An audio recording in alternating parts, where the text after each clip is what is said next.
Good morning. Today I'll read from John chapter 15, beginning in verse 5. This is Jesus speaking. He says, I am the vine, you are the branches. If a man remains in me, and I in him, he will bear much fruit. Apart from me, you can do nothing. If anyone does not remain in me, he is like a branch that is thrown away and withers.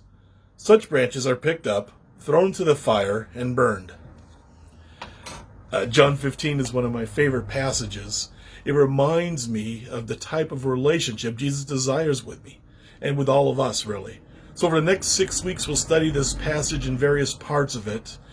And we'll talk about some of the many great lessons this text has to offer us. Today we'll focus on verse 4, where Jesus again is speaking. He says, remain in me, and I will remain in you. Now, my version of the Bible says remain. Others have a version that says the word abide, but in essence, it means the same thing. That you and I stay close to or remain connected with Jesus. And so notice the type of relationship that Jesus wants with us. He wants to have us to have a closely connected, consistent relationship with him.